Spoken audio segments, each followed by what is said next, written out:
Filho processa a mãe por vender a sua coleção de quadrinhos, o retorno do cancelado Bastien Vives e as condições de Mark Millar para voltar para Marvel. Vem com a gente que o nosso giro começa agora. Esse giro é um oferecimento da Mundos Infinitos, a nossa parceira aqui, um ótimo lugar para você comprar os seus quadrinhos, seja na loja online que entrega para todo o Brasil ou na loja física que fica em São Paulo. A Mundos Infinitos essa semana tá com condições de 15% de desconto, mais 15% de cashback nas compras acima de R$100. Vale lembrar que a Mundos Infinitos é cheia de promoções extras. Essa semana mesmo teve uma promoção além dessa aqui, então fica sempre de olho em mundos.vip/FDP, porque você tem ótimas condições mesmo para comprar os seus quadrinhos. E se você é apoiador do Fora do Plástico, ainda tem algo extra. Você tem R$25 de volta nas suas compras no site ou na loja também da Mundos Infinitos. Isso fica como um detalhe também. Todos esses cupons que a gente comenta aqui também valem para a loja física. Então, se você é de São Paulo, vai visitar a loja da Mundos Infinitos, lembra disso, dá para usar o seu cupom por lá. Então, só para concluir aqui, apoiador do Fora do Plástico tem R$25 de volta na Mundos Infinitos e isso é uma condição especial que faz parte da nossa parceria. A venda de uma coleção de 32 volumes de Attack on Titan causou uma briga entre mãe e filho que foi parar na justiça. Quando a gente viu essa notícia, nós falamos, não, vamos checar esse negócio aqui, será que esse negócio é verdade? E sim, checamos em sites tailandeses e de acordo com o Taipei Times, isso aconteceu em fevereiro, mas só agora o julgamento teve uma definição e a gente já chega lá. Então, em fevereiro deste ano, uma mulher, que a gente não tem o nome dela, ela tem 64 anos e aqui a gente vai chamar ela de mãe, né? A mãe já estava incomodada há um tempo com a proporção da coleção de quadrinhos do filho. Ela não parava de crescer, né? E os quadrinhos já estavam chegando ali na escada da casa. E foi justamente na escada da casa que estavam os 32 volumes de Attack on Titan que a mãe jogou fora. Ela disse que é porque eles estavam muito úmidos, então ela percebeu que aquele negócio ali já não estava legal, jogou fora para liberar espaço em casa. Quando o filho chegou, ele ficou revoltado com a situação, ficou indignado e acionou a polícia. Segundo ele, alguns desses volumes já estavam esgotados e ele não ia conseguir recuperar, então o dano, né, desse despejo da coleção que a mãe tinha feito era, assim, irreparável. O conflito virou caso de justiça que teve um veredito, como eu disse, na última semana. E de acordo com o Taipei Times, que está sendo aqui a nossa fonte, o juiz decidiu que as ações da mãe constituíam como destruição de propriedade e por isso ela vai precisar pagar uma indenização de $5.000 tailandeses para o filho. A gente fez a conversão aqui e dá mais ou menos R$860, além de ter que fazer 5 dias de serviços comunitários.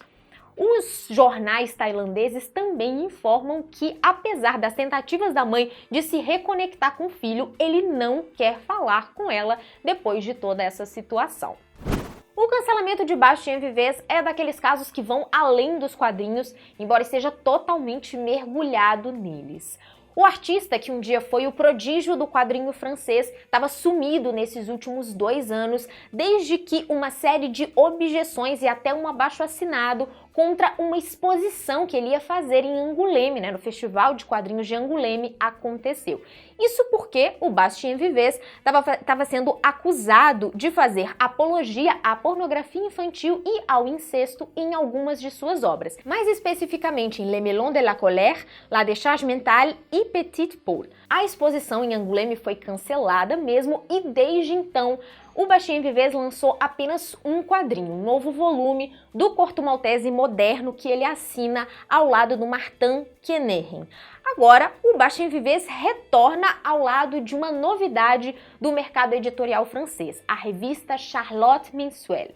A gente já falou sobre a Charlotte Mensuelle aqui no próprio Giro em Vídeo, mas também no site do Fora do Plástico. Vamos deixar o link aqui para você, que lá a gente explica o contexto da revista. Basicamente, A Charlotte Mensuelle é a primeira revista francesa de quadrinhos variados em um bom tempo, em quase 30 anos. A primeira edição da revista, que é capitaneada pelo Vincent Bernier, acaba de ser lançada por lá e ela traz publicações de vários artistas diferentes, entre eles o Bastien Vives, em um conto de 8 páginas chamado Fécamp. Mas não para por aí, porque o Bastien Vives também vai lançar um outro projeto dentro da Charlotte Editions, a editora que foi criada para abrigar a Charlotte Mensuelle, para abrigar a revista, e que vai publicar uma HQ que pode ser traduzida livremente como A Verdade sobre o caso Bastien Vives. O nome já indica tudo, né? É o Bastien Vives contando a sua versão sobre toda essa situação que eu falei antes. Ela tem um tom satírico, algumas das primeiras páginas já foram divulgadas e nelas dá pra ver o Bastien Vives indo a um fictício curso obrigatório anti-pedofilia.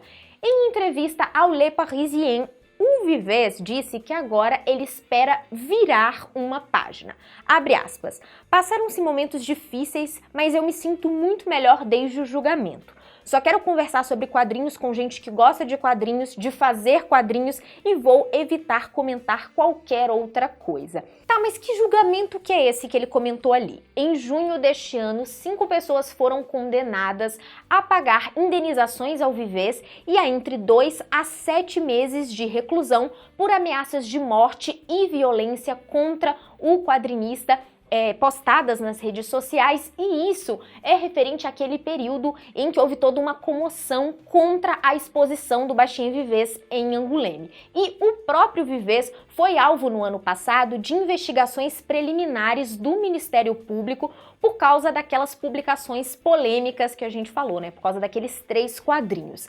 Isso após a apresentação de uma denúncia pela Fundação para a Criança. E essa investigação continua em aberto, de acordo com a imprensa francesa. Mark Millar está disposto a voltar à Marvel, pelo menos foi isso que ele disse ao podcast Word Balloon.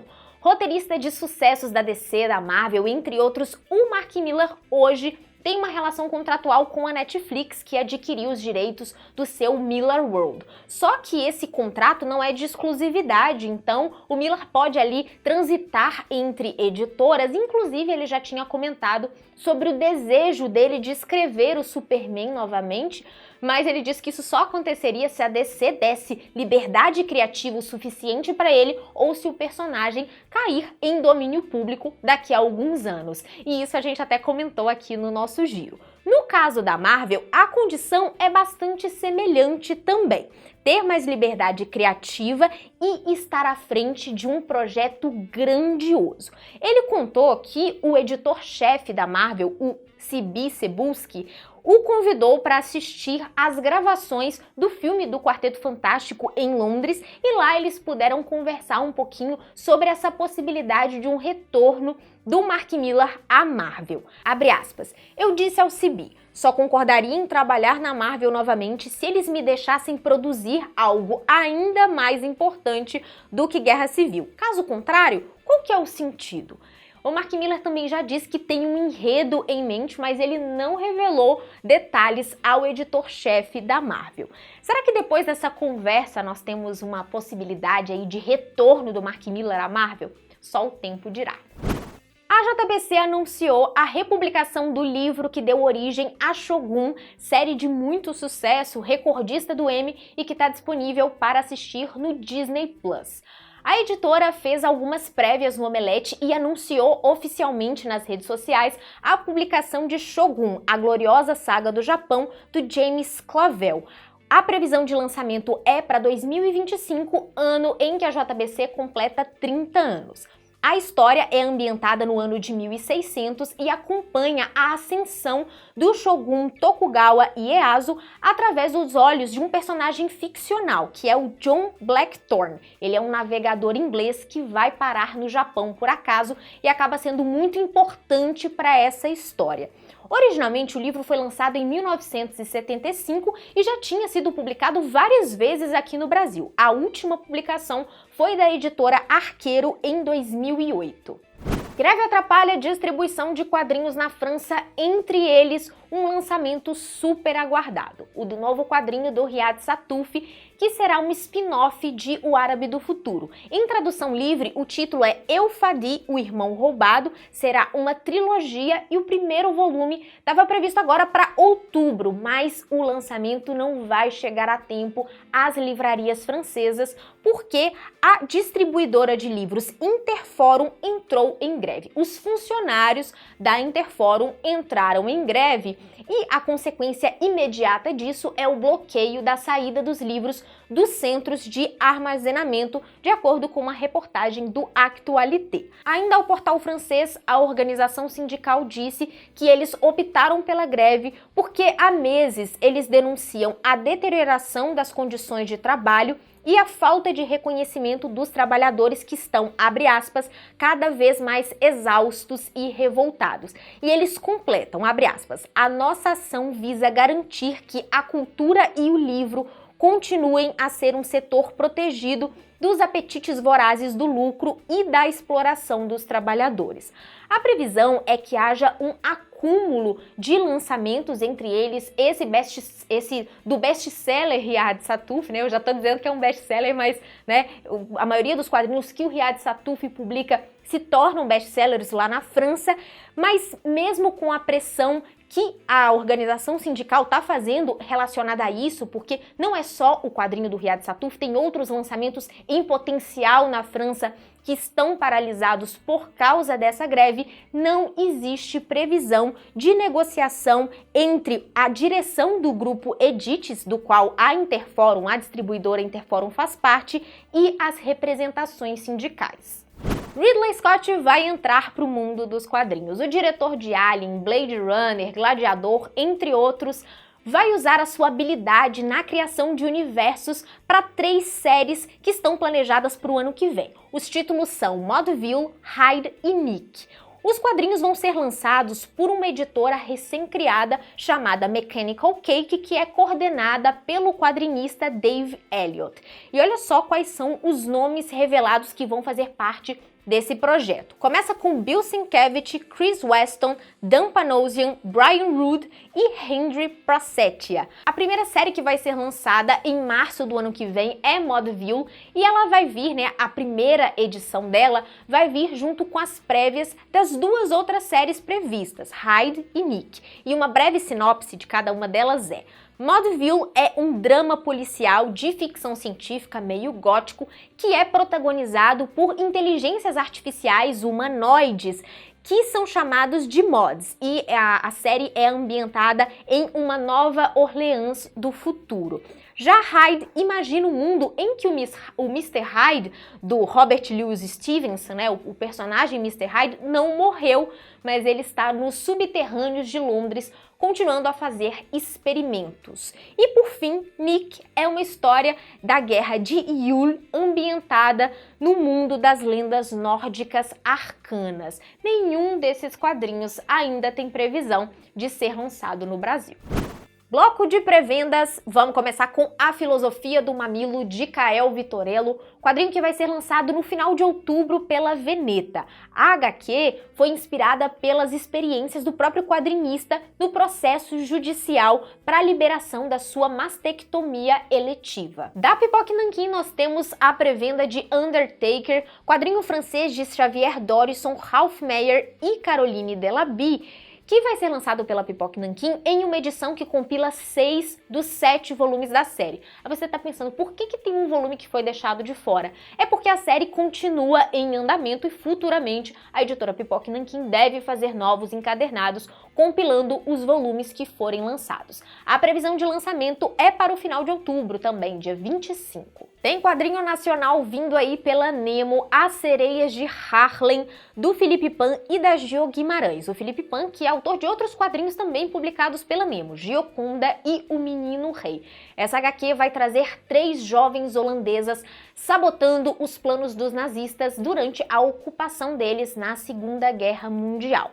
A previsão de lançamento é para o dia 31 de outubro. E a gente fecha com Muzinga, da editora Comic Zone. Muzinga é um personagem criado pelo quadrinista brasileiro André Diniz, e essa edição da Comic Zone vai trazer 2 histórias inéditas desse personagem bicentenário que sai em busca de aventuras e de conhecer novos povos e línguas. A previsão de lançamento é para o dia 24 de outubro. O Giro de hoje fica por aqui. Obrigada pela sua presença, pelo seu like, pela sua inscrição aqui no nosso canal. Lembrando que a gente também está no Blue Sky e no Threads e que você também pode nos acompanhar pelo nosso canal do Telegram. A inscrição lá no canal é totalmente gratuita e lá você acompanha tudo que o Fora do Plástico faz. Todas as notícias do nosso site vão para lá. Enfim, quando sai vídeo novo, tudo isso. Então se inscreva no nosso canal do Telegram, o link fica aqui na descrição. Muito obrigada, Mundos Infinitos, pela nossa parceria. E lembrando, falando em Mundos Infinitos, que quem é apoiador do Fora do Plástico sempre tem condições especiais. Tem várias recompensas, tipo participar dos sorteios todo mês, clube de leitura, temos também os nossos grupos secretos no Telegram, esses sim exclusivos para apoiadores, enfim, vale muito a pena apoiar o Fora do Plástico. Vai lá em apoia.se/Fora do Plástico. Até a próxima!